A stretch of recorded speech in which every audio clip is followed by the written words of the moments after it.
Most men in 1887 worked their entire lives just to afford one evening like this. The men who lived it every night barely noticed. But who were these men exactly? They ran the British Empire. They sat in Parliament and decided which countries got railways and which got soldiers. They controlled the banks, the land, the newspapers. Between them, a handful of families owned more of England than the rest of the population combined. And yet, if you had walked into one of their private clubs on a Tuesday evening in November, you would have found them sitting quietly by a fire, reading, drinking, talking in low voices about nothing that seemed particularly important. That was the point. The real power in this world was never loud. It was never public. It lived in private rooms, in unspoken rules, in the way a man carried himself when no one was supposed to be watching. And behind that quiet surface was a system so precise, so carefully maintained, that one wrong move, the wrong glass, the wrong word, the wrong chair, could cost a man everything he had spent his life building. That is the world we are stepping into. The fire is already burning. The whiskey is on the table. The clock on the mantelpiece is ticking. Pull your chair a little closer to the fire. This is how they really lived. The men who ran the world in silence. It is November, 1887, London. The fog has come in off the Thames and settled over the western end of the city like a heavy curtain.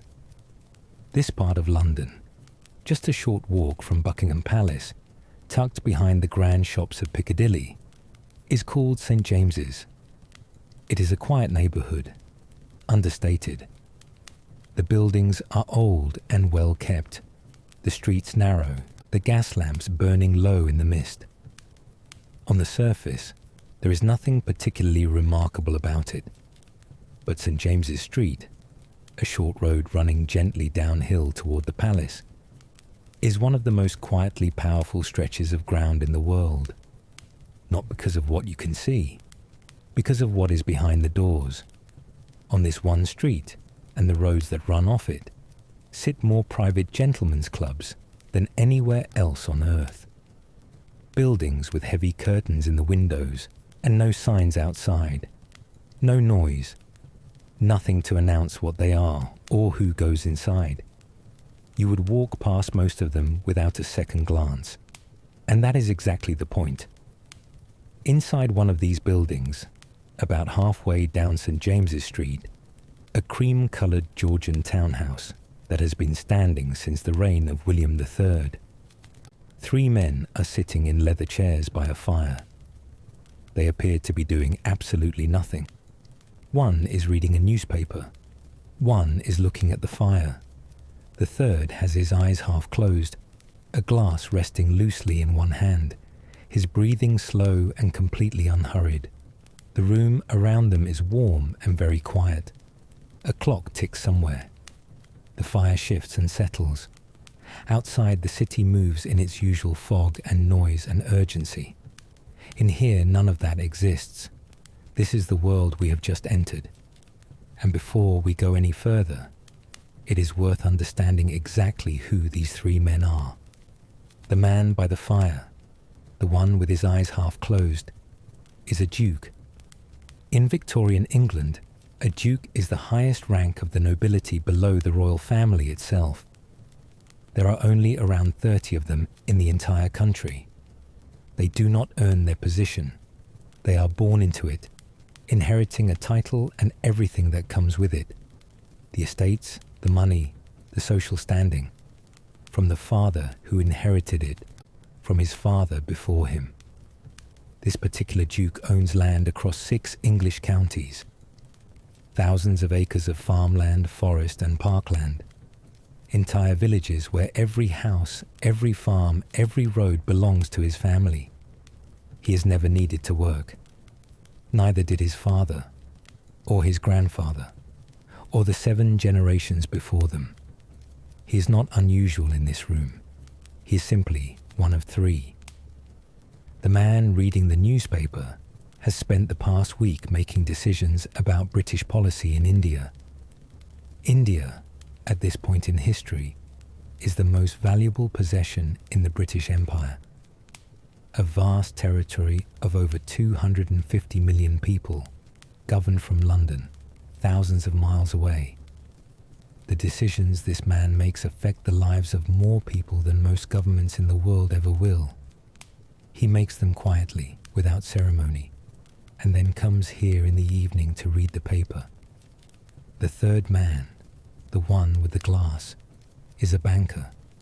His name would mean nothing to you.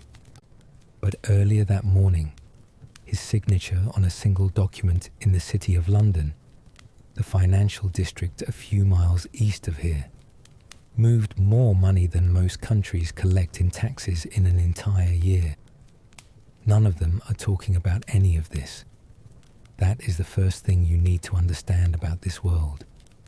The men who actually held power, real power, the kind that moved money and shaped empires, did not discuss it in public. They did not need to. The work was done. The decisions were made. And now the evening belonged to something else entirely. The building they are sitting in is called White's Club, the oldest gentlemen's club in London. It was founded in 1693, nearly 200 years before this particular November evening, as a fashionable hot chocolate house, a place for wealthy men to gather and talk. Over the centuries, it became something far more significant, something with no real equivalent today. It is a private members' club, a building that exists exclusively for the use of its members, who have been admitted through a process so careful and so selective that membership itself is one of the most powerful social signals available to a man in Victorian England. There is no sign outside, no advertising, no way for a stranger passing on the street to know what it is or who goes inside. The only indication that something important happens here is the building itself, solid, discreet, permanent, and the occasional glimpse of a leather chair or a fire through the heavy curtains of the first floor window. That first floor window is, in fact, rather famous. It is a bow window, a curved window that projects slightly outward from the face of the building, giving whoever sits in it a clear view of St. James's Street below. To be seen sitting in that window is to be seen by every person who passes on the street, and every person who matters in this city knows exactly what that window belongs to, and exactly what it means to be sitting in it. You do not sit in that window unless you are a member of White's. You are not a member of White's unless you have been admitted through the ballot, a secretive voting process in which existing members decide anonymously whether you are acceptable. A single vote against you is enough to keep you out. Not two, not five, one. And nobody ever tells you why. But the three men in the leather chairs are not thinking about any of this. They have never needed to. They were born into this world, raised inside it, and have spent their entire lives moving through it with the ease of men who have never once had to wonder whether they belong. That ease, that complete, unperformed, entirely natural ease, is what the old money really bought. Not the houses or the carriages or the servants, though it bought all of those too. The real purchase was this: the freedom to exist in any room without effort. These men were formed for exactly this from a very young age. At 8 years old, boys from families like these were sent away to boarding schools, not schools in the modern sense, places you attend during the day and then go home from in the afternoon. These were total environments. You lived there, ate there, slept there, for 9 months of every year. Schools with names that in Victorian England needed no explanation. Eton, Harrow, Winchester. each one a world unto itself, each one designed to produce a very specific kind of man. The lessons were Latin and Greek every morning, cold dormitories, playing fields in the November rain every afternoon, and alongside all of that, running underneath all of it, never formally taught, but never not present. A set of values that would stay with these boys for the rest of their lives. Do not show too much of what you feel. Do not try too hard. Do not need anything from the room you are in. And above all, know, without being told, exactly how to read the people around you. By the time a boy from one of these families reached adulthood, he had been shaped in ways that no amount of money could replicate later in life. You could see it in how he moved, how he held a room, how he could sit in complete silence for 20 minutes and make that silence feel like authority rather than absence. In this world, silence was not empty. It was a language, and the men who spoke it best were the ones who ran everything. Outside on St. James's Street, the fog is thickening. The gas lamps are burning orange in the dark, and inside, in the warmth, behind the heavy curtains, 3 men in leather chairs are doing what they always do at this hour, sitting quietly, saying very little, and the fire is warm, and the port is good, and there is absolutely no hurry at all. Inside the club. Let us go a little deeper inside, past the entrance hall, past the porter, the man at the door who knows every member by face and by name, who has worked here for decades, and who greets each arrival with exactly the right degree of warmth. Not too much, never too much. Just enough to make a man feel that he has been expected, that his arrival is a pleasant and entirely unremarkable fact, that the evening is already prepared for him. A gentleman arriving at his club in the evening hands over his coat and hat without ceremony. The porter takes them without being asked. There is no transaction, no moment of fumbling or arrangement. It simply happens the way everything in a well-run club simply happens, smoothly, quietly, before anyone has had to think about it. The first thing a man does after handing over his coat is check the letter rack. The letter rack is a long wooden board near the entrance, divided into alphabetical slots. Any correspondence sent to the club, letters, notes, invitations, is held here, waiting. In 1887, there are no telephones. There is no way to reach a man instantly. The letter rack is how the world communicates with a gentleman when he is at his club, and a man of standing receives a considerable amount of correspondence. From politicians, from bankers, from friends at other clubs, from the country houses of men he visited last weekend, and who are now writing to arrange the next visit. He glances at his slot, takes what is there, tucks it into his coat pocket to be read later in the smoking room, by the fire. Then he makes his way upstairs. The rooms of a great London club are organized with a simplicity that is actually quite deliberate. There is a room for reading, a room for eating, a room for cards, and then, at the center of it all, the room that matters most in the evening, the smoking room. In Victorian England, smoking is not something you do anywhere you like. There are rules, strict ones. You do not smoke in front of women. You do not smoke in the dining room during dinner. You do not smoke in certain rooms of a private house without being invited to. The smoking room exists precisely because the cigar and the pipe, and increasingly, among younger men, the cigarette, need a space of their own. A room that accepts them. A room built around them. And what a room it is.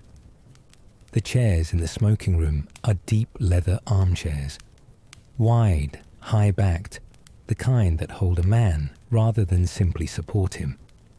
The leather is old, always slightly darkened and softened by years of use.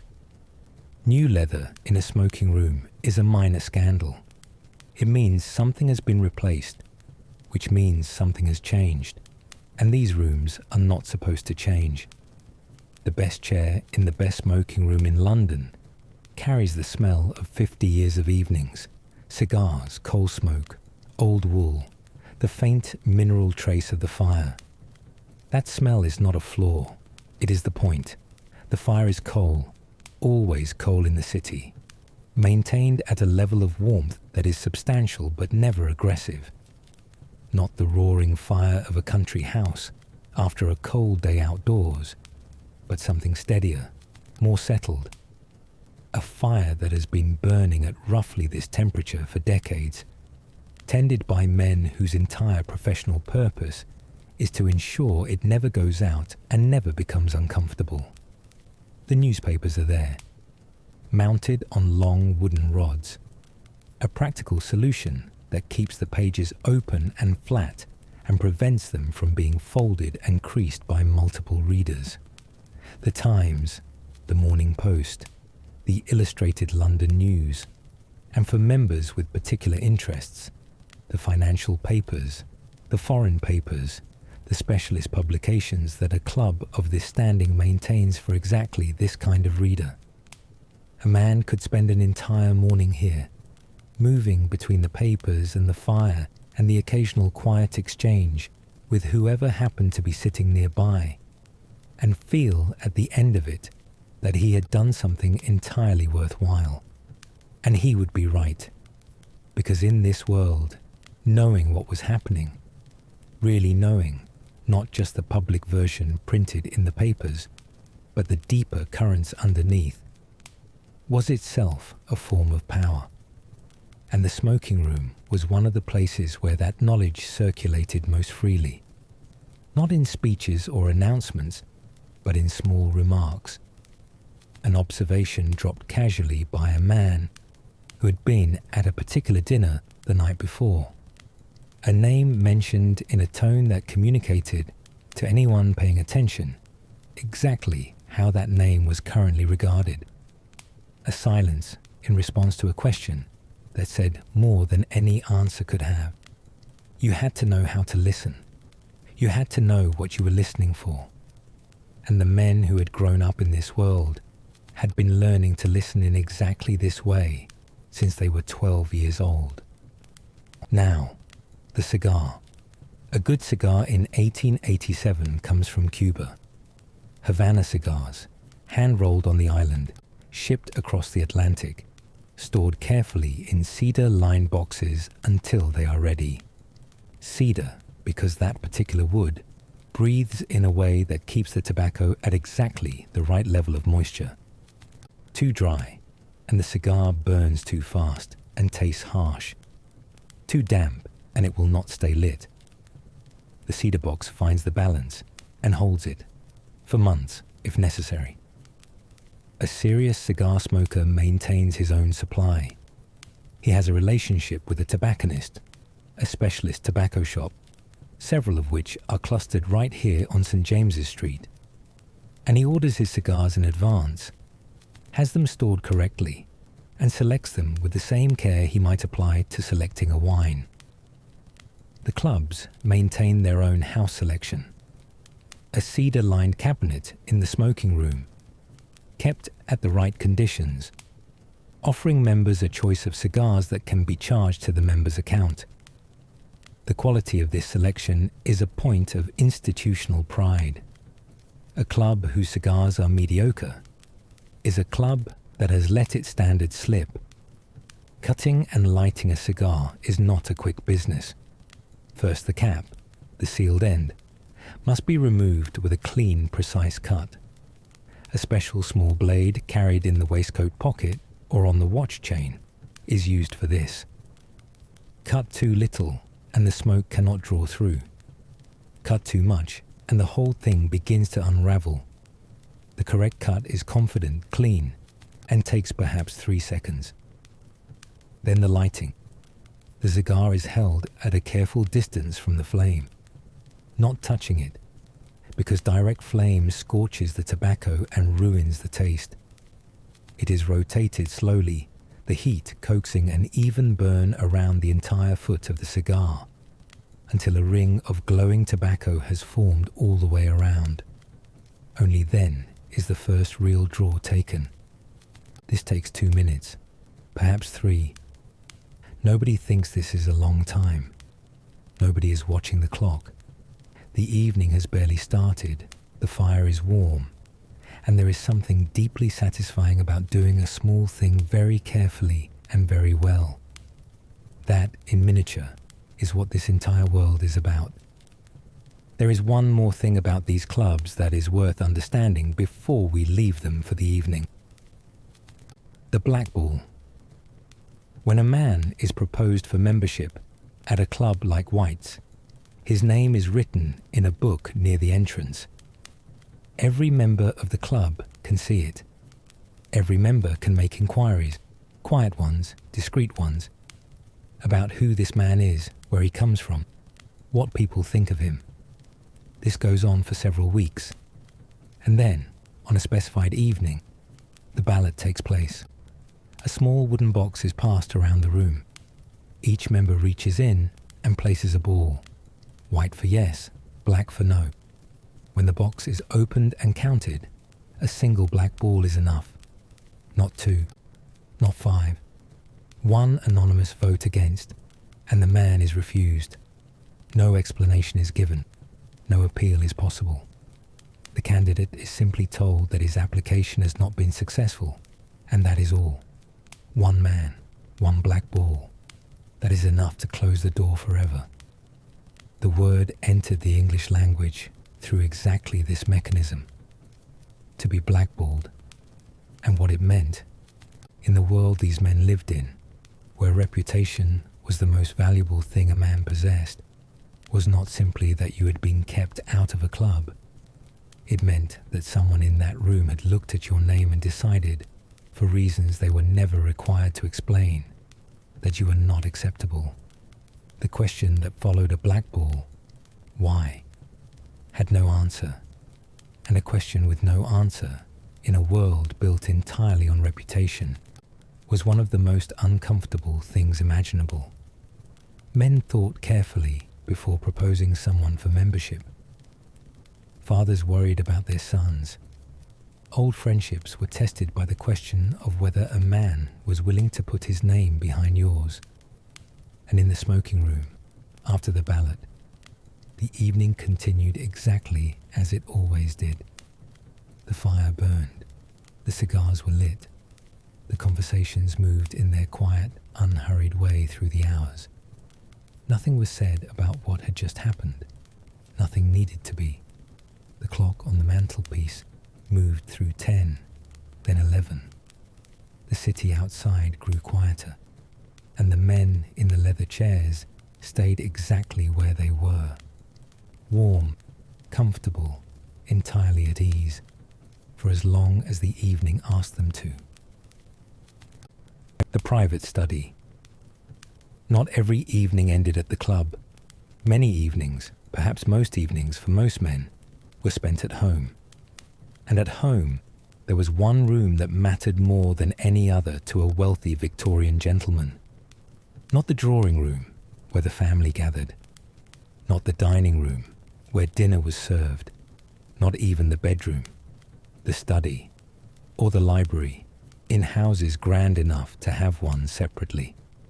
But even in houses where the books were spread through several rooms, following the drift of a family's reading habits over generations, the way books do in old houses, there was always one room that was understood, without anyone needing to say so, to be his room.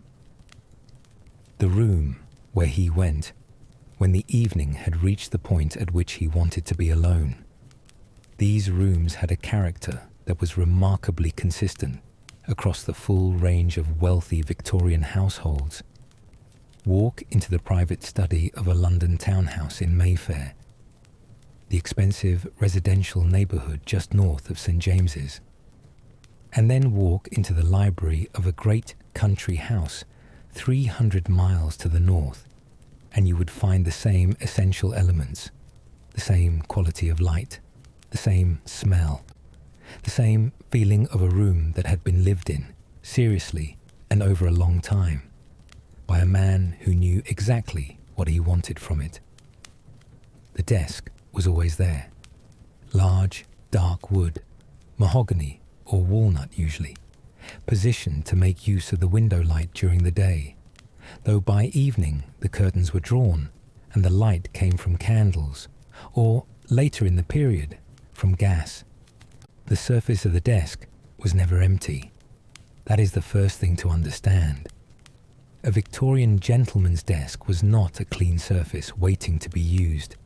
It was a working surface, permanently occupied. Correspondence in various stages of completion, newspapers folded to specific articles, books left open at the relevant page, a small clock, a paperweight, a letter opener. Everything in its place, everything with a purpose. And at the center of it all, the inkwell. In 1887, the fountain pen, the kind you fill with ink and carry in your pocket, has only just become reliable enough to use seriously. For most of the Victorian era, writing meant a dip pen, a metal nib on a short wooden holder, dipped into an inkwell every line or so, the excess tapped off carefully before the pen touched the paper. It sounds laborious. In practice, for a man who had been writing this way since childhood, it was simply how writing felt. The rhythm of it. Write a line, dip. Write another line, dip. Became unconscious after years of practice. Some men claimed it helped them think, that the small pause between dips gave the next thought time to form properly before it was committed to paper. The inkwell itself was often a significant object, heavy glass or crystal, sometimes with a silver lid, set into a leather or wooden inkstand that also held a sand shaker, used to dry the wet ink before it smudged, and a sealing wax holder for closing letters.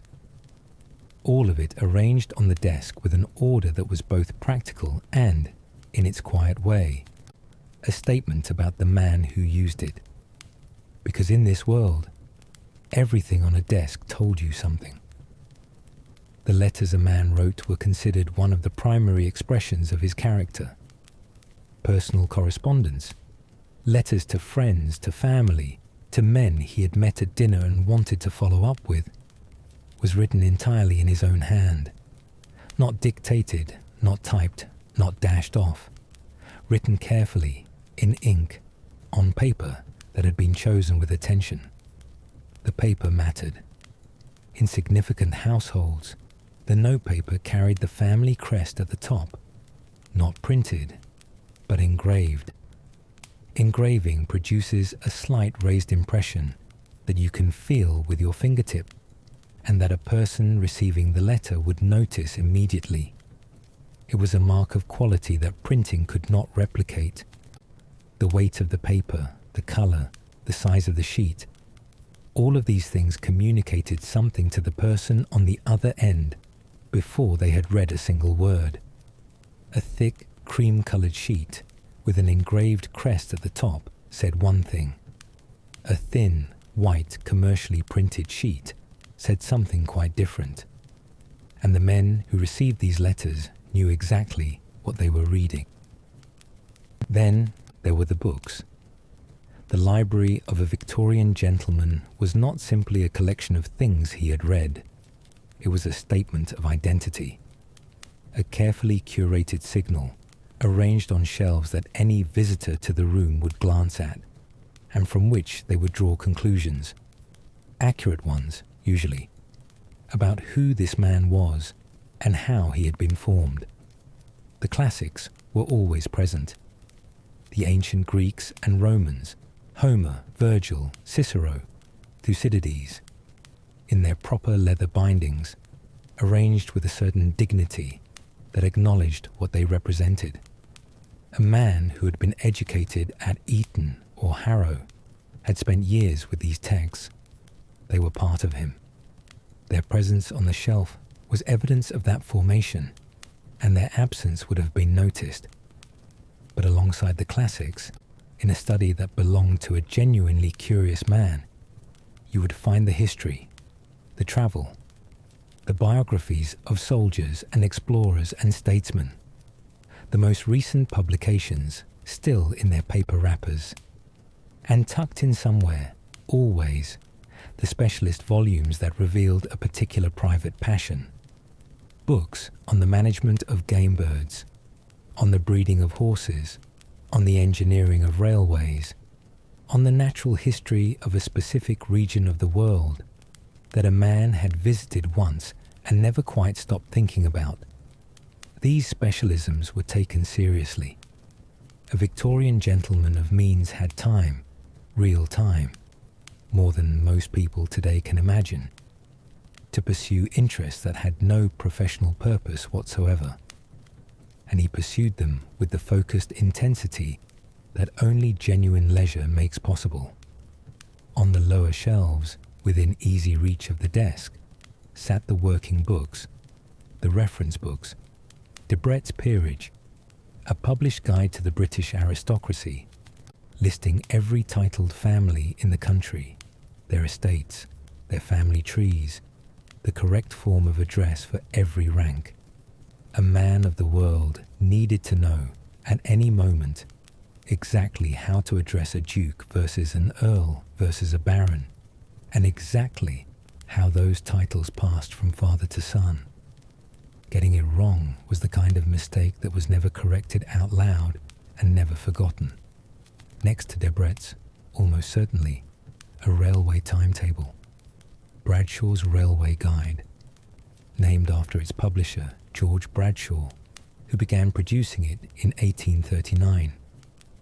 A monthly publication containing the complete timetable of every passenger train running in Britain, every station, every departure time, every connection. It was famously dense and difficult to navigate, full of abbreviations and footnotes and conditions that required patience to decode. But a man who knew how to use Bradshaw's, who could find the fastest route between any 2 points in the country, who knew which trains had dining cars and which did not, had a practical competence that was genuinely valued in a world where travel was constant, and getting it wrong wasted everyone's time. And then there was the fire. There was always the fire. In every room that mattered in a Victorian house, study, library, smoking room, bedroom, the fireplace was the centre. Not simply because it provided warmth, though warmth was genuinely necessary in the cold, damp winters of London and the English countryside. The fire did something else, something harder to put into words but easy to feel. It organised the room. The furniture arranged itself toward the fire without anyone deciding this. The chairs angled in its direction. The desk was positioned so that a man sitting at it could glance up and see the flames without having to turn his head. And in the intervals between reading or writing, in those moments when the pen was set down and the thoughts were left to settle, the gaze returned to the fire again and again without being directed there. The tending of a fire in a large Victorian house was a piece of skilled work, performed repeatedly throughout the day and evening by staff who moved through the rooms so quietly they were barely noticed. A fire needed to be laid correctly in the morning, the grate cleaned, the ash removed, the coal arranged in the right configuration. Through the day it was maintained, fresh coal added at the right moments and in the right quantities, so that by evening it had reached a particular quality of burn, deep and settled. A mass of glowing coal at the centre, a slow blue flame occasionally moving above it where the gases burned off, and a warmth that came off it in steady, even waves. A man could sit by such a fire for an hour and do nothing but watch it. And this was not considered a waste of time. The Victorians understood, perhaps better than we do, the difference between rest and idleness. Watching a fire was rest. The attention it asked for was close but unfocused, absorbed but not directed. Your mind moved but slowly, following its own currents rather than being pushed by obligation or urgency. You were not sleeping, you were not working. You were in something in between, a state that the study and the fire and the quiet of a late evening were specifically designed to produce. The clock on the mantelpiece ticked. The coal shifted in the grate. Somewhere in the house, a door closed softly, the servants finishing their rounds for the night, and the man at the desk put down his pen, leaned back in his chair, and let the fire do what fires have always done. Burn quietly, keep the dark at bay, and make the room feel, for a few hours at least, like the whole world. The dinner table. There is a particular moment in a Victorian evening that changes everything. It happens at around 8 o'clock. The drawing room, the formal sitting room where guests have been gathering since 7, drinks in hand, conversation polite and carefully managed, begins to empty. The butler appears in the doorway, a quiet word to the host, and then, without announcement or drama, the whole party moves through into the dining room. The drawing room, by the way, gets its name from the old phrase, withdrawing room, the room you withdrew to after dinner. By the Victorian era, the word had shortened, but the function had shifted. Now it was the room you gathered in before dinner and withdrew to again afterward. It bookended the meal from both sides. The dining room they move into has been prepared with a precision that most people today would find extraordinary.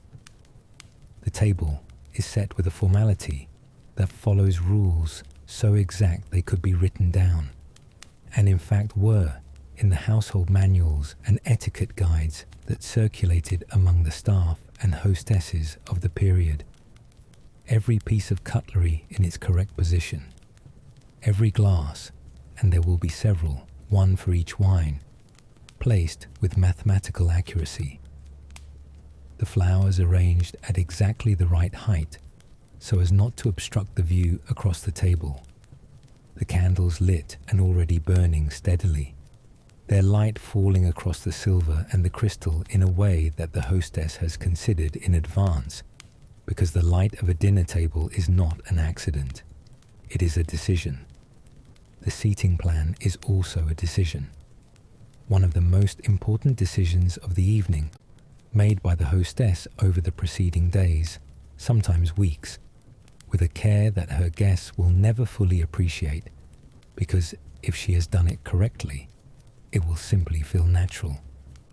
Who sits where at a Victorian dinner table is not random. It is a precise calculation. In Victorian England, rank determined almost everything about social life, and rank at a dinner table was no exception.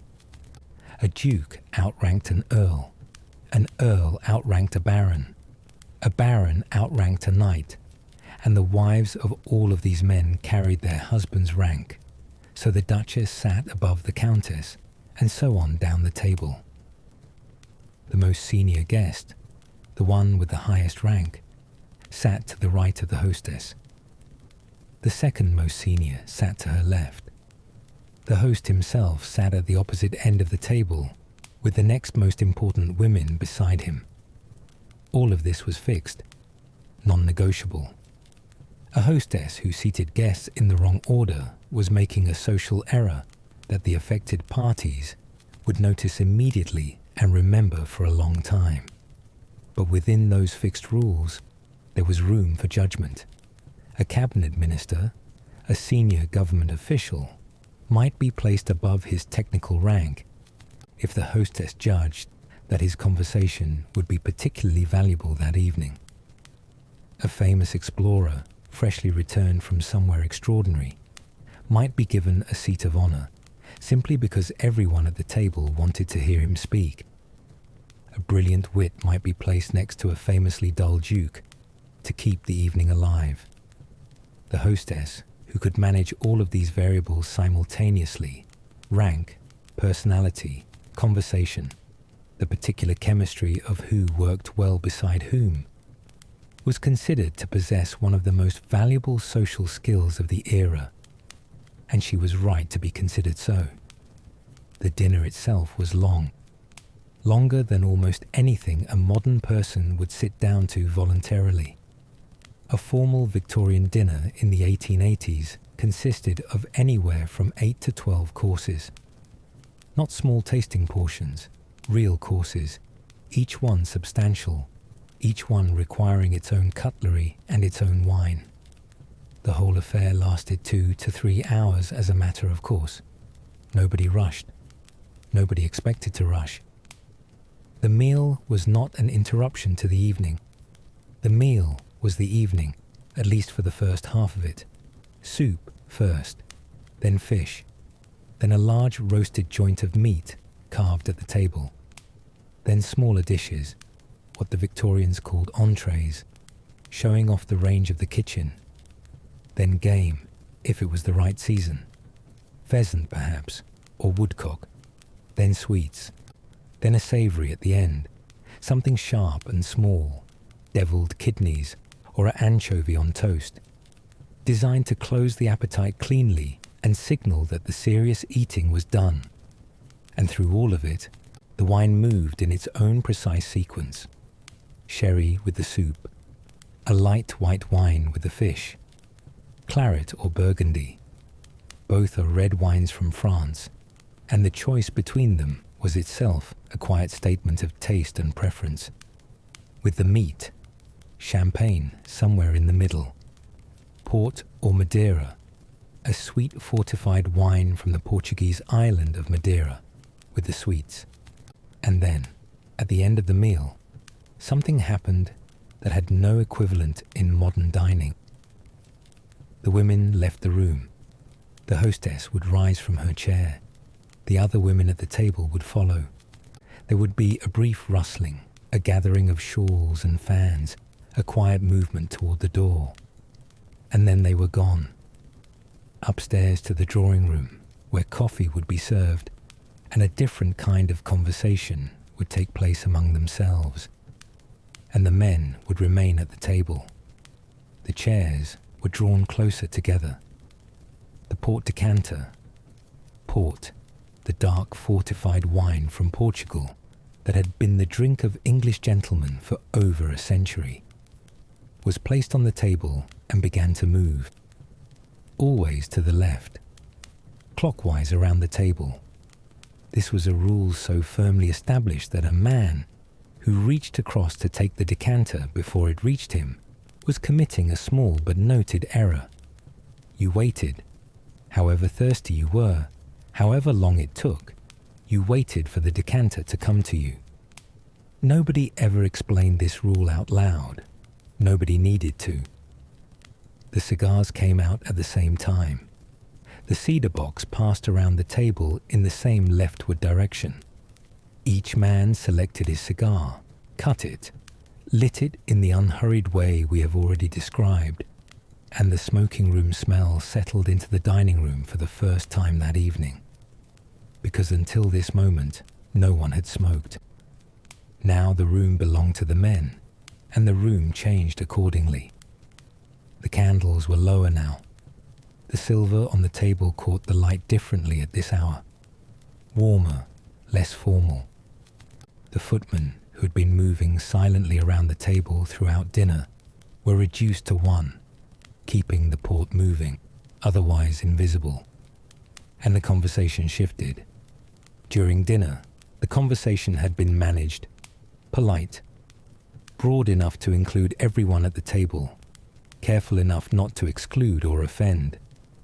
The topics had been light, country news, the season, a recent exhibition, a book that several people had read. Nothing too sharp, nothing that required anyone to take a position they might later regret. But now the women were upstairs, and the port was moving, and the cigars were lit, and the conversation became something else entirely. This was when the real talk happened. Not dramatic talk, not shouting or argument. These men did not raise their voices, but the register dropped. The careful management fell away. And what emerged, in the particular privacy of a dining room at 11 o'clock, with the port going around and the candles burning low, was a conversation of genuine frankness. Who was in financial difficulty? Whose eldest son had made a poor investment or an unsuitable marriage? Which politician was likely to fall from favor and why? Which family's estate was quietly being sold off, piece by piece, to cover debts that nobody was supposed to know about? Which man had been blackballed from his club last week, and what that said about where he had gone wrong? This was not cruelty, or rather, it was not experienced as cruelty by the men doing it. It was information. In a world built entirely on reputation and connection, knowing the accurate state of other people's affairs was not gossip, it was intelligence. A man who knew that a particular family was under financial strain could avoid making an alliance that might reflect badly on himself. A man who knew which politician was about to fall could adjust his own position accordingly, quietly, before the fall became public. Knowledge was protection. And this table, at this hour, was where knowledge moved most freely. The port went around once, twice. The cigars burned down slowly. Outside, London had gone quieter. It was past midnight now, the streets below thinning, the fog settling more heavily over everything.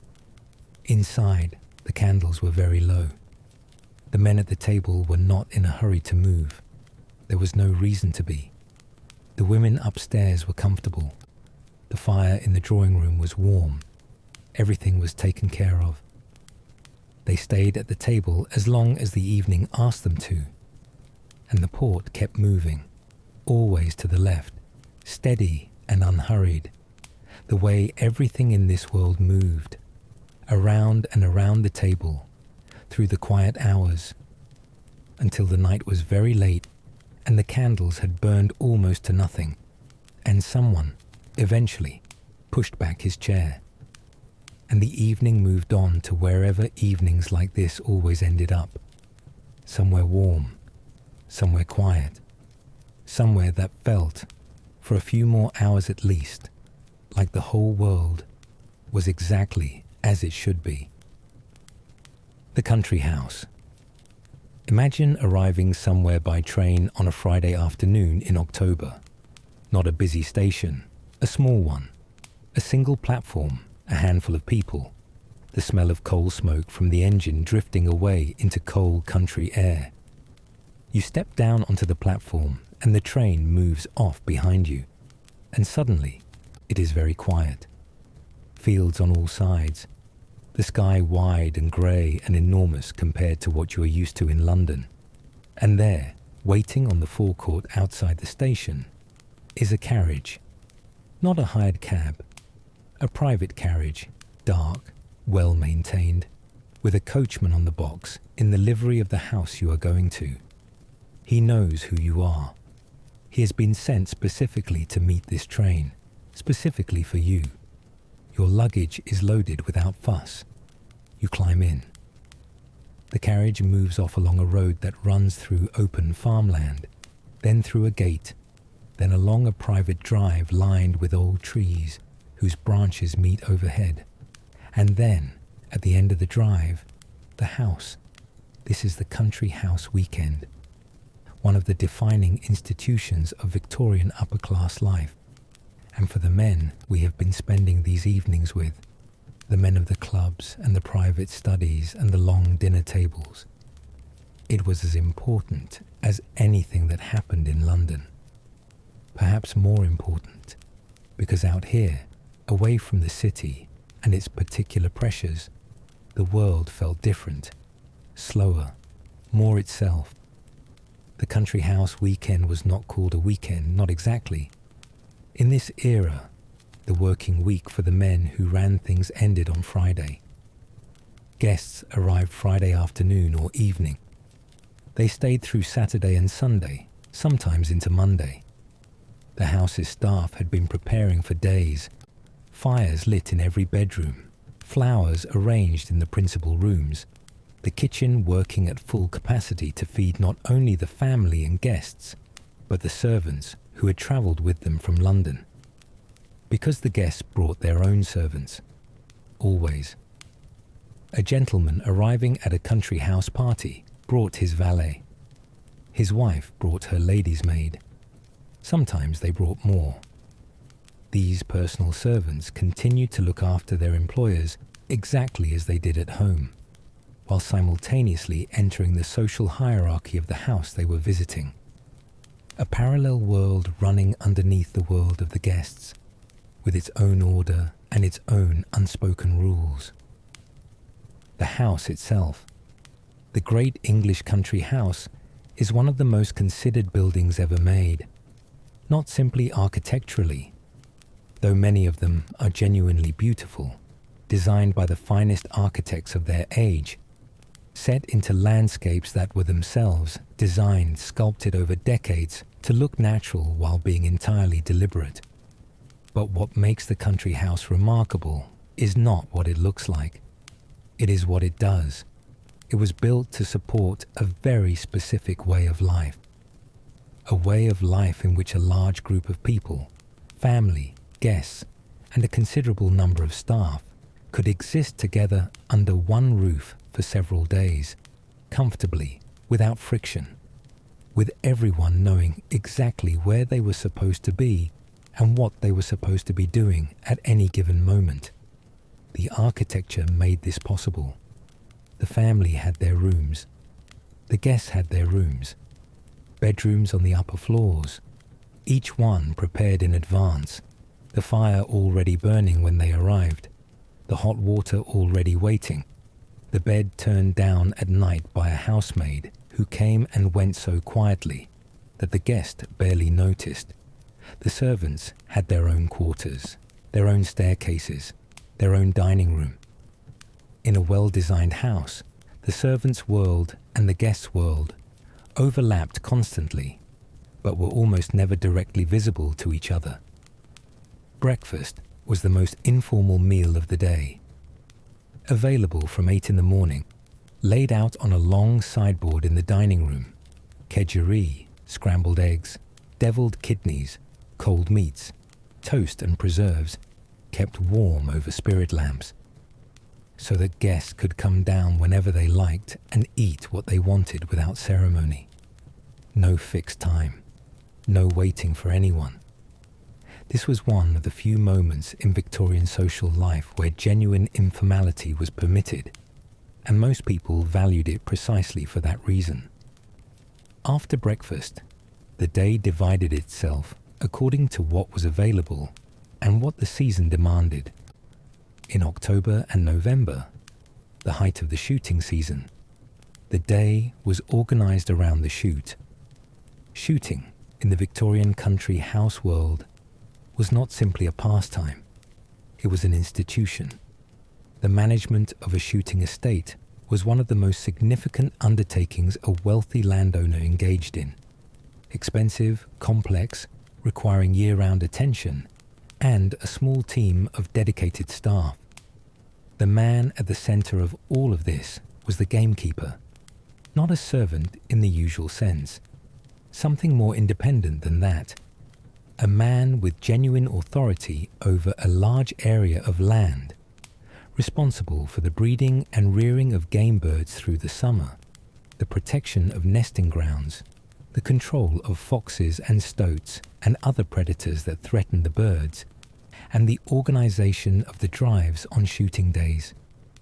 A drive was the mechanism by which the shooting actually happened.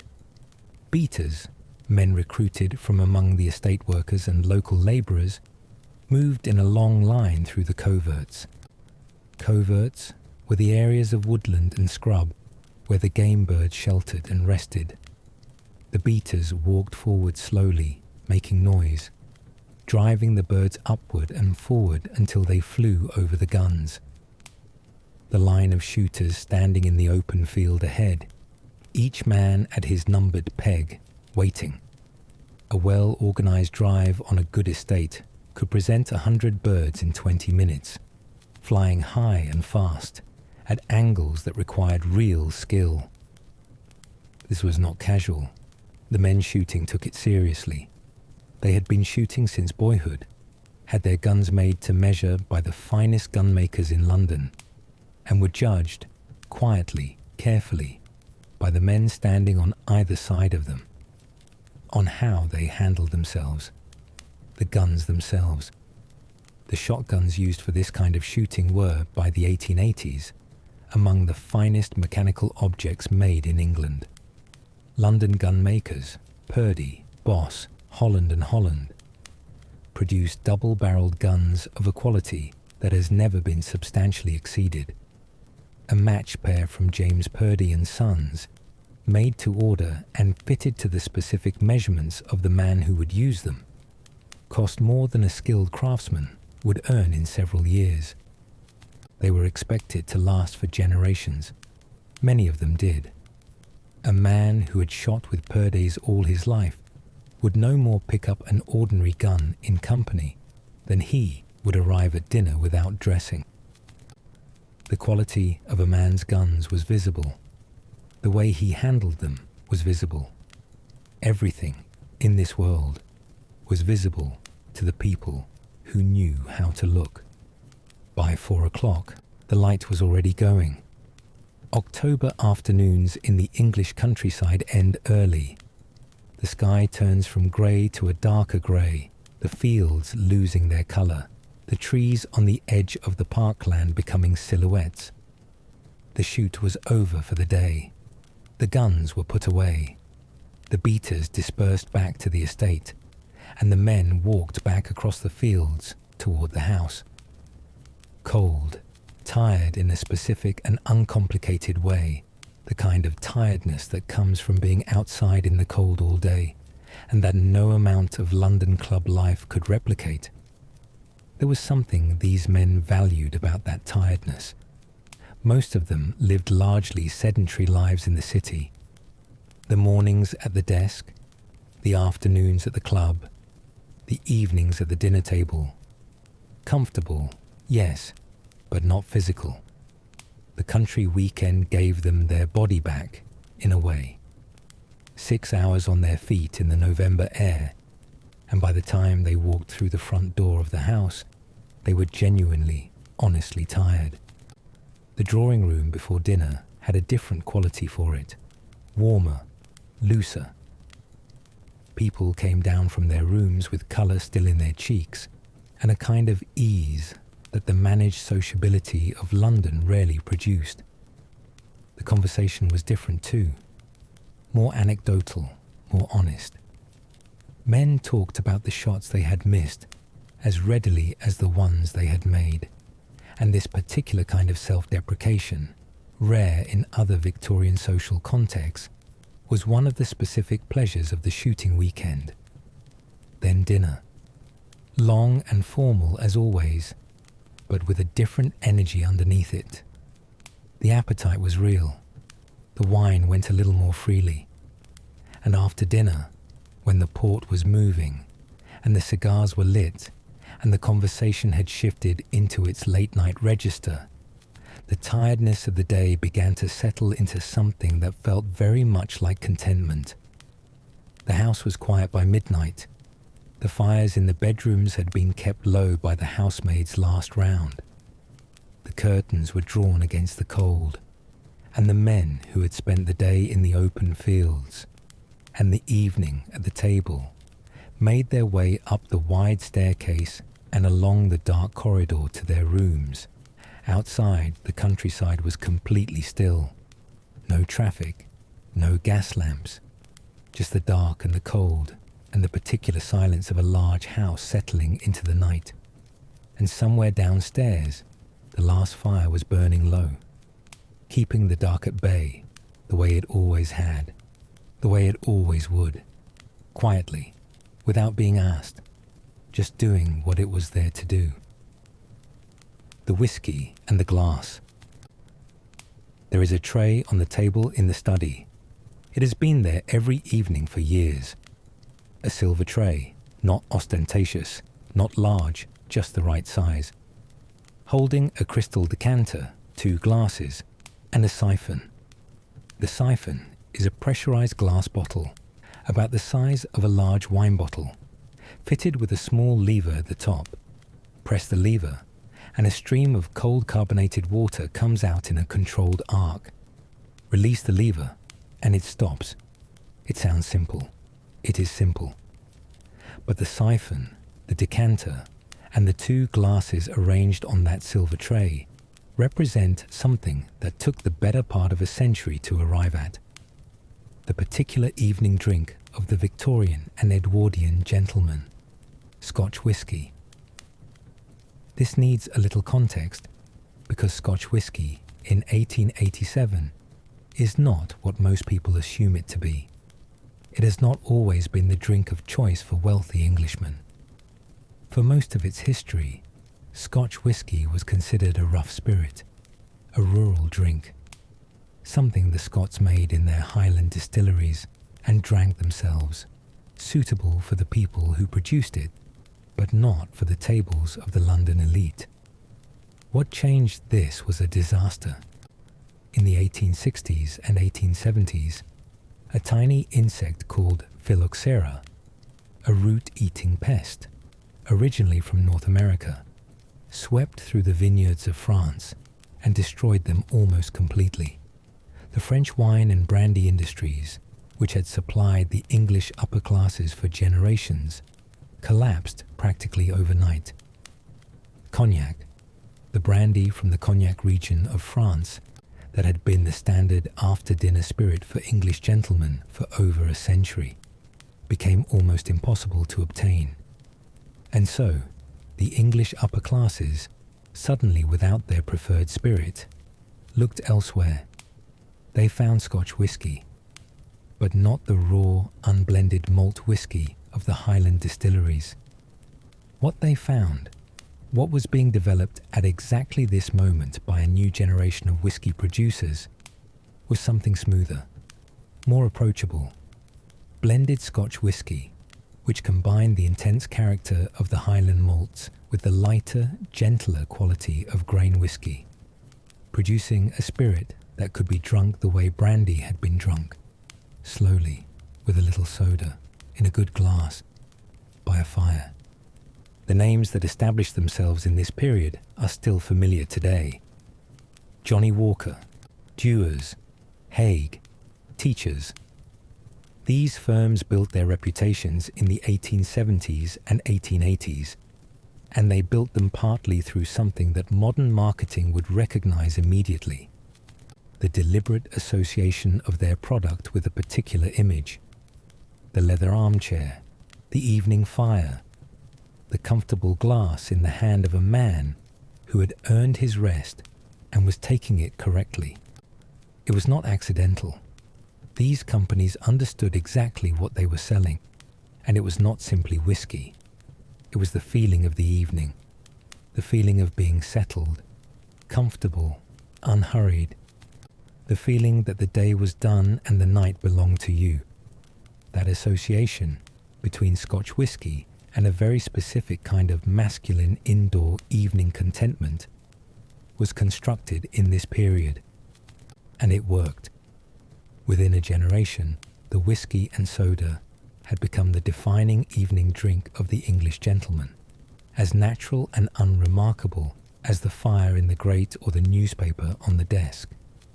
The whisky and soda, the peg, as it was sometimes called, a word borrowed from Anglo-Indian slang, brought back to England by the vast numbers of men who had served in India as soldiers and administrators, and who had drunk whisky and soda in the heat of the subcontinent, and continued drinking it when they came home. India was always present in this world, even in the quiet of a London study. The empire reached into everything.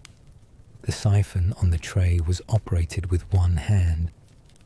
press the lever with the thumb, hold the glass at an angle beneath it, release when you have enough. The correct amount of soda was a matter of personal preference. Some men preferred their whiskey almost neat, with just a splash. Others wanted it longer, more diluted, something to last through an hour of reading. Neither was wrong. Both were done without comment. The glass itself mattered. Heavy cut crystal, always. The weight of it in the hand was part of the pleasure. The sense of holding something substantial, something made to last, something that had been considered and crafted rather than simply produced. The cut of the crystal, geometric patterns pressed into the glass during manufacture, caught the firelight and refracted it, sending small points of amber and gold across the fingers of the hand that held it. It sounds like a small thing. It was not a small thing. In a world that paid careful attention to every physical detail of daily life, the glass you drank from was as considered as everything else. Now the decanter. Wine and spirits in a wealthy Victorian household were almost never served directly from the bottle. They were decanted first, poured carefully into a separate crystal vessel, usually more elegant than the bottle it came from, and brought to the table or the study in that form. For wine, decanting had a practical purpose. Older wines, the great clarets and burgundies that these men cellared for years before drinking, developed sediment over time. Sediment is harmless but unpleasant in the glass. Decanting separated the clear wine from the deposit at the bottom, and this was done by tilting the bottle slowly over a candle flame, watching as the wine moved through the neck, stopping the moment the darker sediment appeared. It required patience, a steady hand, the ability to pay close attention to something small and slow for several minutes without losing focus. For whiskey, the reasons were different. Whiskey does not develop sediment. It does not need to breathe the way wine does. But it was decanted anyway, because keeping spirits in a proper crystal decanter rather than a commercial bottle was simply the correct thing to do. The bottle went downstairs to the cellar or the butler's pantry. The decanter sat on the silver tray in the study, where it could be seen and used and appreciated. The decanters themselves were objects of real beauty. Tall, heavy, with a ground glass stopper that fitted so precisely into the neck that it was virtually airtight. The cut of the crystal matched the glasses beside it. The whole arrangement on the tray, decanter, 2 glasses, siphon, had a visual coherence that was entirely deliberate. It was a small, still life, composed and recomposed every evening by the butler or the footman who set it out, and it communicated to anyone who saw it that the man who used this tray understood how these things were supposed to be done. Understanding how things were supposed to be done. That phrase runs through every part of this world like a thread. It was not about showing off. It was not about impressing anyone. It was about a shared understanding among the men who inhabited these rooms of what the correct standard was and the quiet satisfaction of meeting it. The decanter full, the glasses clean, the siphon charged, the tray set out before the man arrived, so that when he came into the study at the end of the evening and sat down in his chair, everything was already waiting, as it always was, as it was expected to be. It is late now, past 11, perhaps closer to midnight. The house has settled into its night sounds, the particular creak of old timbers cooling, the distant tick of the clock in the hall, the occasional soft movement of a servant finishing their last round before bed. These sounds are not alarming to a man who has lived in old houses all his life. They are simply the house breathing, familiar, unremarkable. The study is warm. The fire has burned down from its earlier height to something lower and steadier. A deep orange glow at the center of the grate, a small blue flame moving occasionally where the last of the gases burn off. It gives less light now than it did an hour ago, but enough. Enough to read by if the book is held at the right angle. Enough to see the room by. The whiskey in the glass is nearly finished. The decanter on the tray still holds an inch or two. Whether he pours another is a decision that will make itself. Not a conscious choice, but something that happens or doesn't, depending on how the evening feels. The book on the desk is still open, but the reading stopped some time ago. The eyes went to the fire, and the fire held them, and the thoughts moved in their own slow way through whatever they moved through at this hour, not solving anything, not planning anything, just moving, the way thoughts do when they are finally left alone.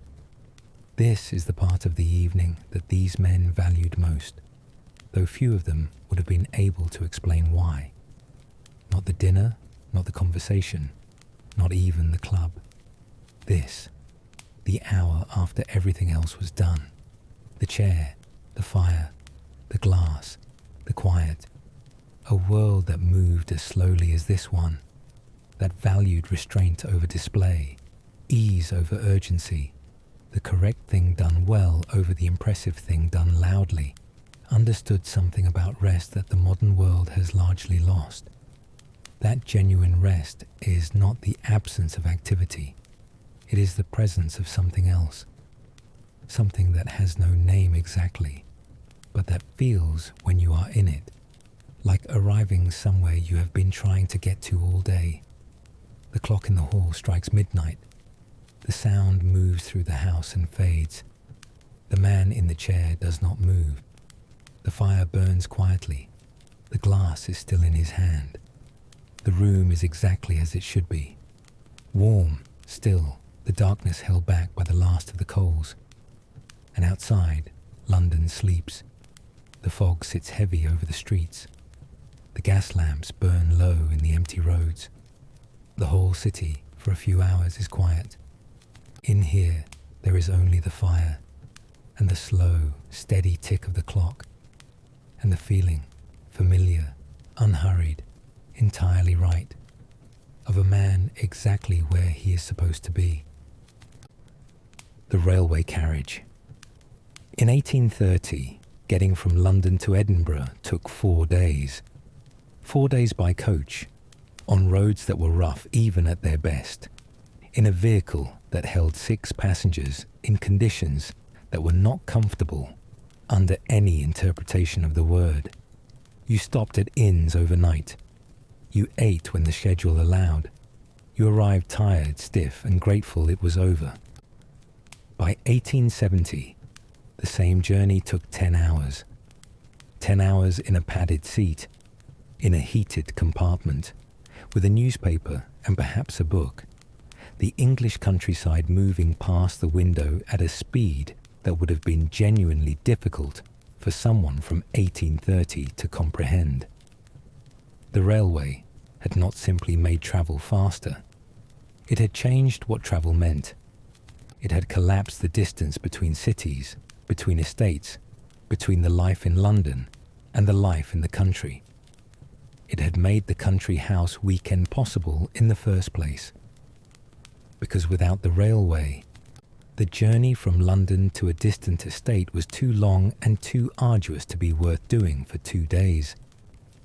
The Victorian Railway was one of the great engineering achievements of the 19th century, and the men who built it, the railway engineers, the navvies who dug the cuttings and laid the track by hand, the financiers who provided the capital, had transformed the physical landscape of Britain within a single generation. By 1870, there were over 13,000 miles of railway track in Britain. Virtually every town of any significance was connected to the network. For the wealthy Victorian gentleman, the railway offered something it has not often received credit for: a private space in public motion. The first-class railway carriage was divided into compartments.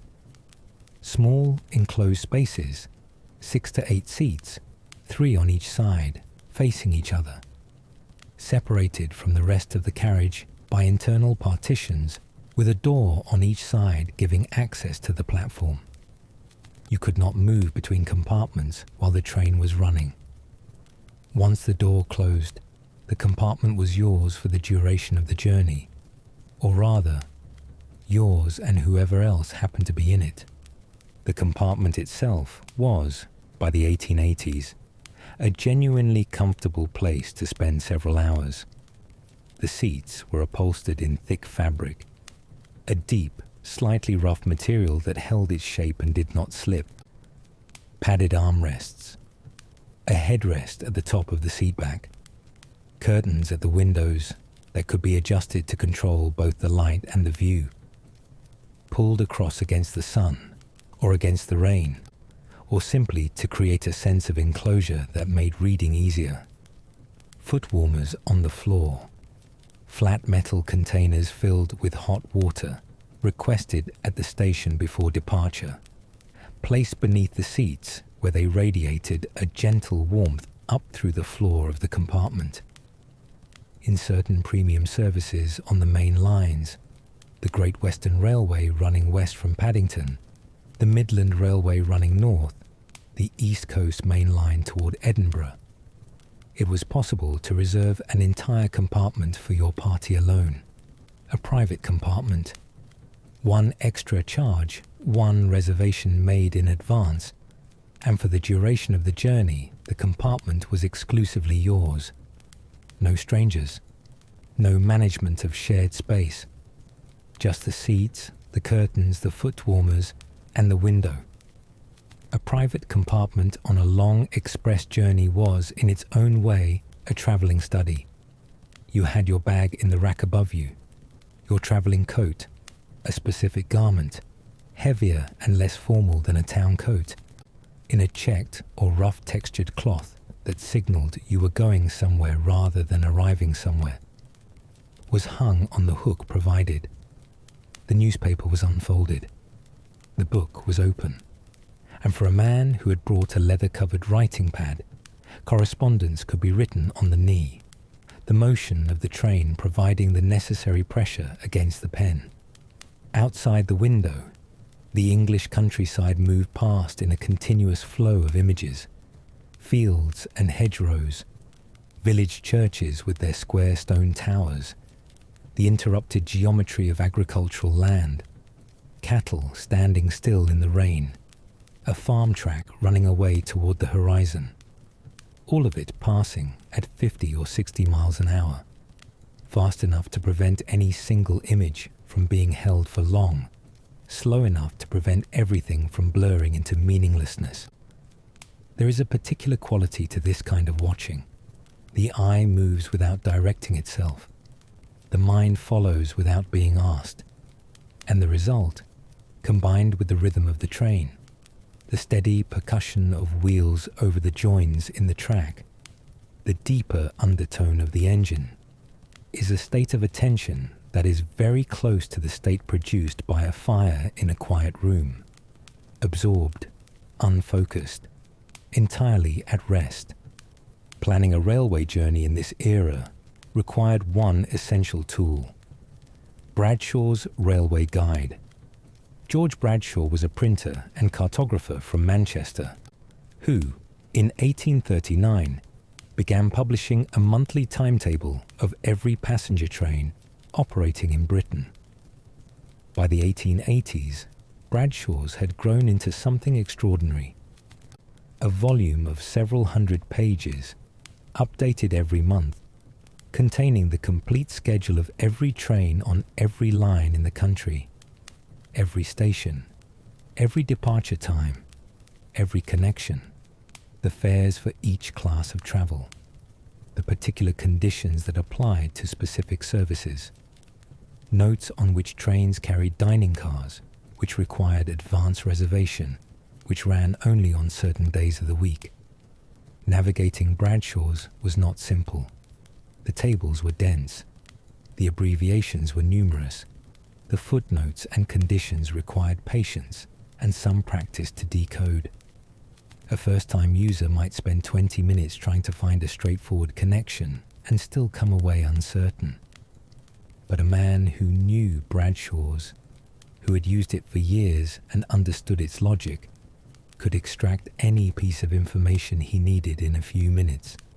He could identify the fastest route between any 2 points in the country, calculate the cost to the penny, know which train had a dining car so he could eat on the journey, and know exactly which platform to go to and at what time. This was a practical competence, unglamorous perhaps, compared to the social skills and inherited ease we have been discussing. But in a world where travel was constant, between London and the country house, between the country house and the next country house, between England and Scotland for the grouse season, between England and the continent for the spring, knowing how to move efficiently through the railway network was genuinely useful. A man who was always late, always uncertain, always dependent on others to manage his travel arrangements, was a man who had not quite got on top of the practical requirements of his own life. And getting on top of the practical requirements of your own life, quietly, without fuss, without ever needing to ask, was very much part of what this world expected of its men. The dining car, which became more widely available through the 1870s and 1880s, added another dimension entirely. To sit at a white-clothed table in a moving railway carriage and be served a proper lunch, soup, a main course, a pudding, wine if you wanted it, while the English countryside moved past the window at 60 miles an hour, was one of those experiences that the Victorians found deeply satisfying. They had built this speed. They had engineered it out of iron and coal and human labour. And now they were using it to have lunch in comfort. That combination, the miracle of the technology and the complete ordinariness of how it was being used, was very much the Victorian style. There is one more thing about the railway that is worth knowing. The compartment conversations. A shared first-class compartment. 6 strangers placed together for 3 or 4 hours, unable to leave without making a scene, produced a kind of conversation that existed nowhere else in the Victorian social world. Because the rules that normally governed how strangers interacted did not quite apply in a railway compartment. The normal infrastructure of introduction, who knows whom, what the connection is, what the correct form of address should be, could not function when 2 men had been placed together by the random accident of booking the same train. And so, something else happened. A provisional intimacy. 2 men who would never have spoken at a dinner table, who occupied different positions in the social world and had no mutual connection, might spend 4 hours in a compartment together and find themselves in a conversation of surprising frankness about their work, their travels, their opinions on things that the formal social world rarely permitted opinions to be expressed about. These conversations were not remembered the way dinner conversations were remembered. They happened outside the normal social record. No one was watching. No one was filing. The man across from you would step off the train at his destination and walk away, and you would likely never see him again. And perhaps for that reason, the anonymity of it, the temporary nature of it, the conversations that happened in railway compartments were sometimes the most honest ones a Victorian gentleman had. The train moved north through the darkening afternoon. The fields outside were grey now, the light almost gone, the windows beginning to reflect the interior of the compartment back at the men sitting in it, their own faces, the newspaper, the lamp burning above the door, the rhythm of the wheels continued, steady, unvarying, a sound that after a few hours became as unremarkable as the sound of your own breathing. The book was closed, the newspaper folded, the foot warmer still warm beneath the feet, and the man in the corner seat let his head rest against the back of the seat and watched the last of the daylight disappear from the fields outside, and felt, in the particular way that long train journeys produce in people who allow themselves to feel it, that the world outside the window was very large and very quiet, and very far away from anything that required his attention. The train moved on through the dark, and the compartment was warm, and there was, for now, nowhere else to be. Old money and the weight of a name. There is a question that sits underneath everything we have been exploring. Where did it all come from? The clubs, the country houses, the dinner tables set with silver and crystal, the per-day guns, and the Havana cigars, and the private railway compartments, and the servants who appeared and disappeared so quietly, you barely noticed them. All of it required money, enormous amounts of money, spent continuously, year after year, generation after generation. Where did it come from? The answer, for most of the families at the top of this world, was the same. It came from land, not from trade, not from manufacturing, not from the great industrial enterprises that were making new fortunes across the north of England in this period. The cotton mills of Manchester, the steel works of Sheffield, the shipyards of the Clyde. Those were new money, respectable enough in their way, but new. And in the world we have been exploring, new was a category that required time to become acceptable. The old money came from land, agricultural land, mostly, vast estates of farmland, parkland and forest that had been in the same families since the 17th century, and in some cases much longer. After the Norman conquest of England in 1066, William the Conqueror distributed enormous parcels of land to the men who had helped him win it. Those parcels changed hands over the centuries, bought, sold, inherited, occasionally confiscated, but the basic structure of land ownership they established persisted for 800 years. By the 1870s, when the British government conducted a nationwide survey of land ownership, a document that became known as the New Domesday Book, after the Great Survey ordered by William the Conqueror himself in 1086. The results were startling even to people who thought they understood how England worked. Approximately 4,000 families owned roughly half of all the private land in England and Wales. 4,000 families, out of a population of 22 million people. The money from land came primarily from rents. The tenant farmers who worked the land, the men who actually ploughed the fields and raised the livestock and brought in the harvest, paid rent to the landowner.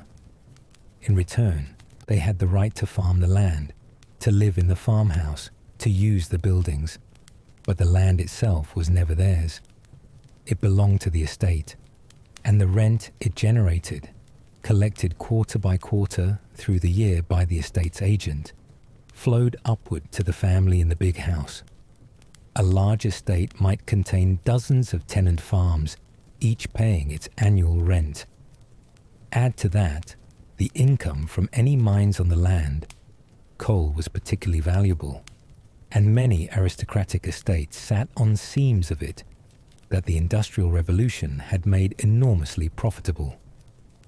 Add the income from urban property, because many of the great families also owned large areas of London and other cities, where the growth of the 19th century had made their ground rents extremely valuable. And add the income from investments, railway shares, government bonds, the stocks and funds that a well-managed estate kept alongside its agricultural holdings. The result, for the largest estates, was an income that was genuinely difficult to spend. The Duke of Westminster, whose family owned a large portion of Mayfair and Belgravia, two of the most expensive districts in central London, had an annual income in the 1880s of roughly £500,000. At a time when a skilled craftsman earned perhaps £100 a year, and a comfortable, middle-class professional might earn 300 or 400, £500,000 was an almost incomprehensible sum. It was the income of a small government, and it came in every year, without the Duke needing to do anything in particular to earn it. This is the foundation beneath everything else. Not work, not effort in the modern sense, just the accumulated weight of land and property and time. A fortune built up over generations and maintained through the careful management of the estate and the careful arrangement of marriages and inheritances in a state of perpetual productivity. The management of all this was handled by other people: agents, solicitors, land stewards, accountants, a professional class whose entire purpose was to ensure that the estate ran correctly and that the income kept flowing. The Duke did not collect the rents himself. He did not manage the investments. He did not negotiate the leases or oversee the repairs to the farm buildings. He simply owned it all. And once a year, or perhaps twice, he reviewed the accounts with his agent and was told how things stood. Now, the eldest son. In the world of the great Victorian estates, there was a rule that governed everything about how wealth passed from one generation to the next. It was called primogeniture, a Latin word meaning, roughly, firstborn. Under primogeniture, the eldest son inherited everything. Not a share, not a portion, everything. The house, the land, the investments, the title if there was one, the family heirlooms, the debts if there were any, the obligations and the responsibilities and the social position that came with all of it. The whole thing, intact, passed to the eldest son on the death of his father. The younger sons got a provision, a sum of money, settled on them by the estate, intended to support them at an appropriate level, while they made their own way in the world, which, for the younger sons of great families, meant one of a small number of acceptable careers: the army, the church, the law, or increasingly through the 19th century, the colonial service, positions in India or Africa, or one of the other territories of the British Empire, where a younger son of good family could build a career and a degree of independence that the estate itself could not provide. This system sounds harsh, and in some ways it was. Younger sons of great families could feel the particular frustration of being born into enormous wealth and then watching it pass entirely to someone else. But the system had a logic that the Victorians understood clearly and accepted without much question. An estate divided between multiple heirs would, within a few generations, be divided into pieces too small to function as estates at all. Primogeniture kept the land together. It kept the house intact. It kept the family's power and influence concentrated in one place and one person, rather than dispersed and diminished across many. The eldest son, in other words, was not simply an heir. He was a steward. The estate did not belong to him in any simple sense. It passed through him, from the generation before to the generation after, and his job was to hand it on in at least as good a condition as he had received it. That was the obligation, quietly, persistently, never quite going away. The house had to be maintained, the roof repaired, the farms kept in good order, the tenants treated fairly, the family name kept clean, and above all, the appearance of everything being absolutely fine, maintained at all times, regardless of what the reality underneath might be, because the reality underneath was not always fine. Through the 1870s and 1880s, something began to go wrong with the great estates. Not all of them, not all at once, but quietly, steadily, the financial foundations of the landed world began to shift. The problem was grain.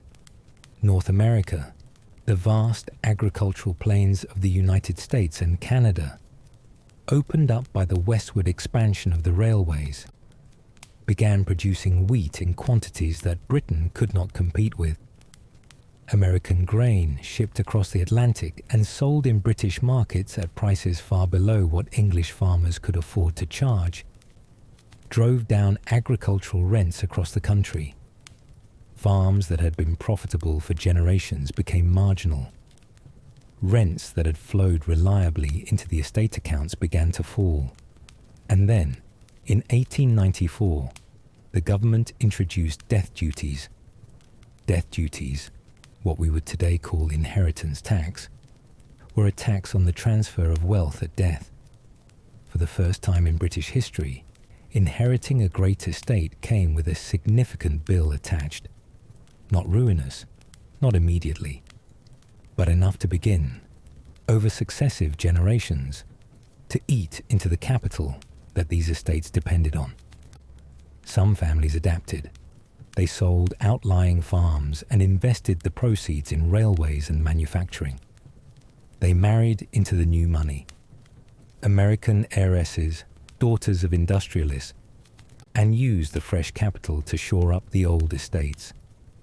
They found ways to keep the surface intact while quietly restructuring everything underneath.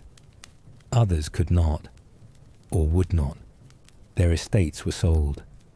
First the outlying farms, then the London properties, then the paintings and the furniture and the silver, and finally, sometimes, the house itself, sold to a businessman, or converted into a school, or simply closed up and left to whatever the weather and the years chose to do with it.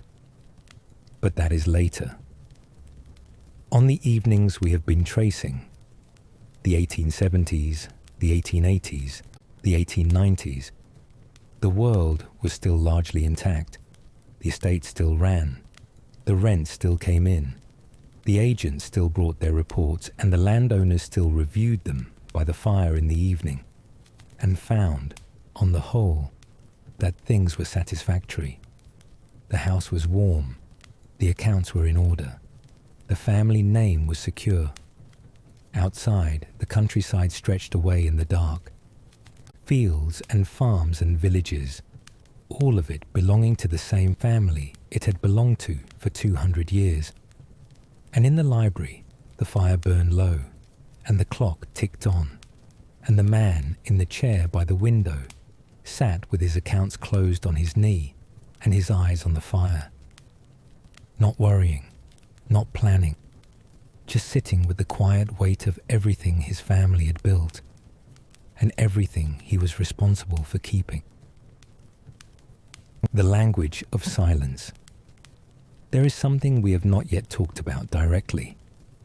We have talked about the rooms, the rituals, the food and the drink and the clubs and the estates. We have talked about where the money came from and how the men were formed and what they did with their evenings. But underneath all of it, running through every part of this world like a quiet current, was something harder to see. The silence, not the absence of sound. These were not silent men, not in the ordinary sense. They talked at dinner and at the club and in the smoking room and on the train. They wrote letters and gave speeches and conducted business and argued about politics in the post-dinner privacy of the dining table. But they had also learned, from boyhood, so deeply that it had become instinct, that what you did not say was at least as important as what you did. That the management of expression, of the face, the voice, the body, the thousand small involuntary signals that reveal what a person is thinking and feeling, was one of the fundamental skills of the life they inhabited. And that skill began at school. Think about what it meant to be sent away from home at the age of 8, away from your family, from everything familiar, into a world of 50 or 100 boys of roughly similar background, but entirely unknown to you, governed by rules that were never written down and had to be learned through experience. A world with its own hierarchy, its own codes, its own particular ways of punishing deviation and rewarding conformity. In that world, showing too much of what you felt was dangerous. Not because anyone would be cruel about it, though sometimes they would, but because vulnerability in that environment invited a response that a young boy could not always manage. You learned quickly to keep the inside separate from the outside, to let your face say one thing while your mind said another, to absorb a disappointment or a humiliation or a genuine pain and present to the room, a surface that gave nothing away. 7 years of that, every year from September to July.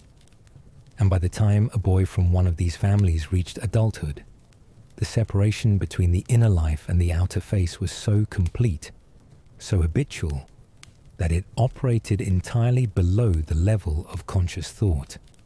It was not coldness. That is the most important thing to understand. It looked like coldness from the outside. It was often mistaken for coldness by people who had not grown up inside it. But it was not coldness. It was containment.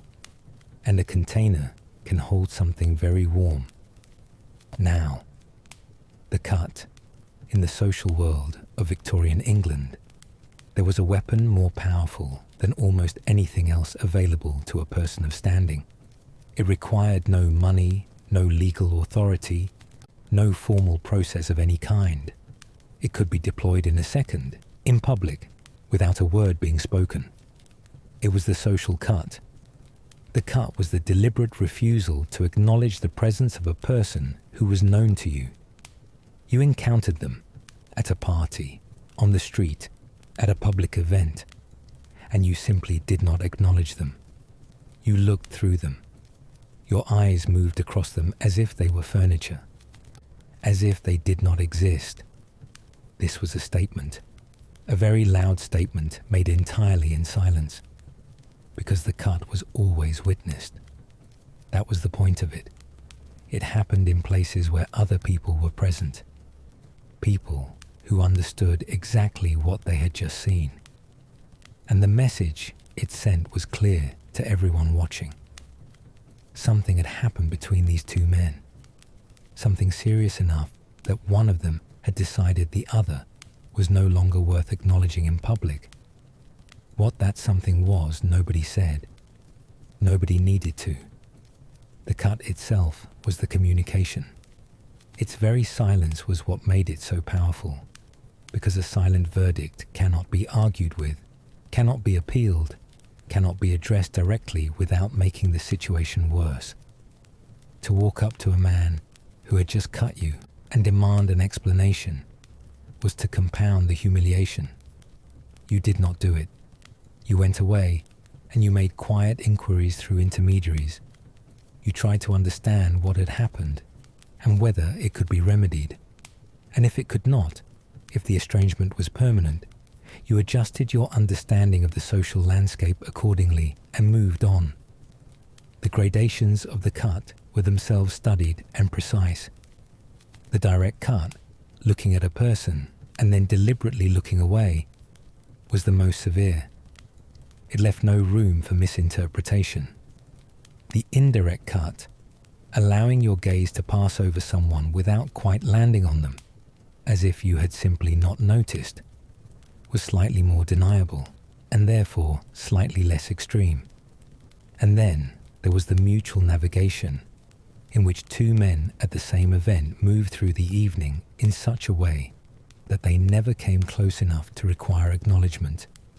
A piece of social choreography that sometimes required considerable skill to execute convincingly. None of this was dramatic. None of it was loud. It all happened in the same quiet, unhurried register as everything else in this world. And it was devastating. The forms of address. In Victorian England, knowing how to address someone correctly was not a minor social nicety. It was a basic competence, like knowing how to use a knife and fork, or how to enter a room. Getting it wrong was the kind of mistake that was never corrected out loud and never forgotten. A duke was addressed as Your Grace in direct speech, not Sir, not Lord. Your Grace, a form that had been used for this rank since the 15th century. In reference, he was the Duke of wherever, never simply the Duke, unless the context made it obvious. His eldest son, who held one of his father's lesser titles as a courtesy title while his father was still alive, was addressed by that title, Lord So-and-so, not as the Duke, because he was not yet the Duke. An Earl was addressed as Lord in direct speech, Lord wherever, using the name of his earldom, not his family name. His wife was Lady. His children used the courtesy title the Honourable before their names, though this was used in writing rather than speech. A baron followed similar rules. A knight was Sir in direct speech, using his first name, Sir John, not Sir Smith. A baronet, a hereditary title below the peerage but above a plain knight, was also Sir, using his first name, with the suffix baronet attached to his name in formal documents. None of this was written in a guide that was handed to you. You were expected to know it, all of it. And the volume that sat on the reference shelf in every gentleman's study, Debrett's Peerage, updated annually, a comprehensive guide to the entire British aristocracy and their correct forms of address. Was there not because people needed to look things up, but because occasionally they needed to verify a detail for someone they had not previously encountered? The handshake had its own rules too. Who extended first depended on relative rank. The senior person offered their hand, and the junior person accepted it, not the other way around. The firmness of the grip, the duration of the contact, whether gloves were kept on or removed, all of it communicated something. A grip too strong suggested aggression or social anxiety. A grip too weak suggested indifference or poor breeding. The correct handshake was confident, brief, and entirely natural in the way that only something deeply practiced can be entirely natural.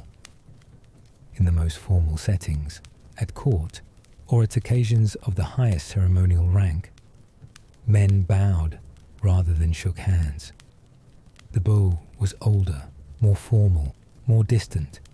It acknowledged the other person without creating physical contact, which at the very highest levels of the social world was considered more appropriate than touch.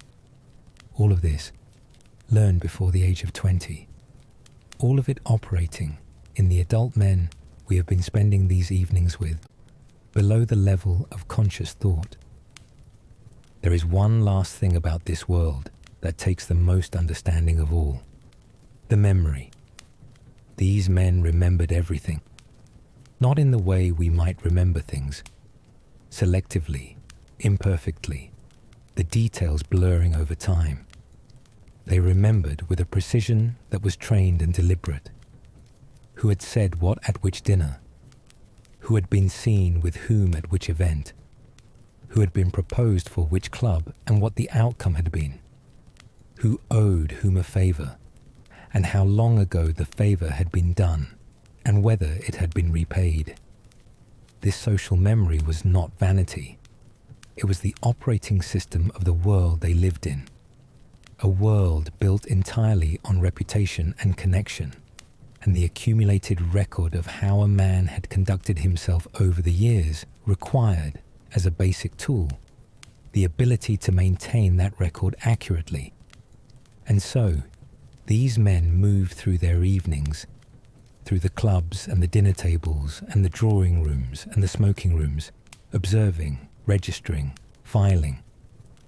Not obviously, not in any way that would have been visible to a casual observer, just quietly behind the still surface of a face that gave nothing away, noting everything.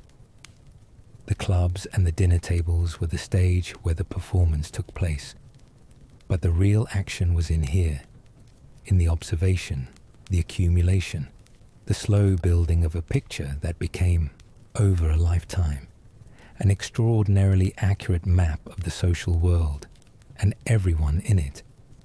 A man who had been at this for 30 years knew, with reasonable accuracy, the financial position of most of the significant families in the country. He knew who was reliable and who was not, who could be trusted with a confidence and who could not, who was rising and who was quietly, almost invisibly, beginning to fall. And he held all of this information in the same way he held his whiskey glass, lightly, without effort, without any visible sign of the weight he was carrying. That was the final skill, the thing that the schools and the clubs and the long years of practice had produced. Not simply the ability to observe and remember, but the ability to carry it all, the knowledge, the obligation, the responsibility, the unspoken rules of a world that required everything and explained nothing, and to make it look entirely effortless. The clock on the mantelpiece moved through its slow arc. The fire settled lower in the grate. Outside, the city had gone quiet.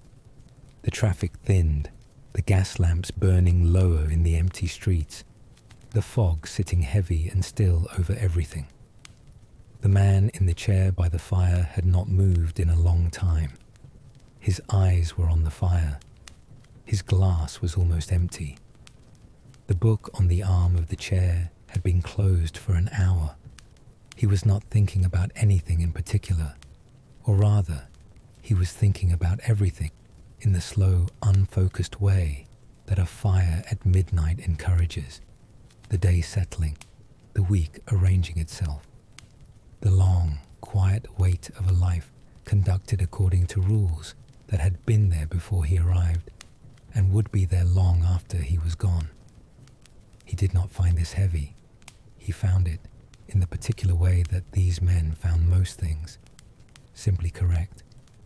The fire burned, the clock ticked, and the room held everything it had always held, warm, still, exactly as it should be, as it had been for 100 years, as it would be for now, for a little while longer. The end of the evening. The fire is still burning. It has been burning all evening, through the dinner, through the port, through the long conversation that moved from the dining room to the study, and then slowly wound itself down into something quieter and more comfortable. The coal shifts occasionally in the grate. A small flame moves above it, blue at the base, orange higher up, casting the same warm light it has cast all night across the leather of the chair and the dark wood of the desk and the spines of the books on the shelves. The room looks exactly as it did 3 hours ago. The fire sees to that. The house has been quiet for a long time. The servants finished their last rounds hours ago. The lamps turned down, the doors checked. The whole quiet machinery of the household wound carefully down for the night. The footman, who kept the dining room fire going through dinner, went to bed long ago. The butler has locked the front door and retired to his room near the entrance, where he has slept for 20 years and where he will be awake again before 6. Upstairs, the bedrooms are dark, the curtains drawn. The guests who came from London went upstairs not long ago, tired in the particular way that a long evening of good food and good conversation produces. Pleasantly tired, the kind of tired that arrives with a sense of satisfaction rather than depletion. He said good night to the last of them at the foot of the stairs, watched them go up, and then, instead of following, he turned and came back here, to the study, to the chair, to the fire, as he always does. This world we have been exploring, this particular carefully constructed, quietly powerful world, lasted for about 60 years in its fullest form. From roughly the middle of the 19th century, when the railways knitted the country together and the great estates reached the height of their prosperity, to the summer of 1914, when a war began in Europe that none of its inhabitants fully expected, and that none of them fully survived. The First World War, the war that started in August 1914 and did not end until November 1918, changed Britain in ways that went far beyond the casualties, enormous as they were. It changed the social world we have been describing at its foundations. The young men who had been raised for exactly the life we have been tracing, the public school formation, the Oxford years, the clubs, the estates, the long, careful preparation for a world that was supposed to remain exactly as it was, went to France and Flanders in enormous numbers, and a great many of them did not come back. The families that survived the war came back to a world that had shifted. The servants were fewer. Women who had worked in domestic service had found other employment during the war and did not return. The agricultural rents continued their long decline. The death duties continued their slow work. And the social consensus that had held the old world together, the shared belief among the people at the top of the system that the system was correct and permanent, had been quietly and permanently damaged by 4 years of industrial warfare that had spared no class and made no exceptions. The great houses began to empty, not all at once, not dramatically, but steadily. Through the 1920s and 1930s, estates were sold and divided. Houses were converted into schools or institutions or simply closed up, their furniture sheeted, their fires unlit, their rooms growing cold and damp through the English winters with no one left to tend them. By the middle of the 20th century, hundreds of the great houses that had existed at the height of the Victorian era were gone. Demolished, converted, or simply abandoned, left to whatever the years chose to do with them. The world we have been spending these evenings in had come to an end. And yet something of it remains. Not the power, not the land, not in the same concentrated form, not the servants or the shoots or the 12-course dinners, or the port moving eternally to the left around the table, but something. White's Club still stands on St. James's Street. It is still the oldest gentlemen's club in London.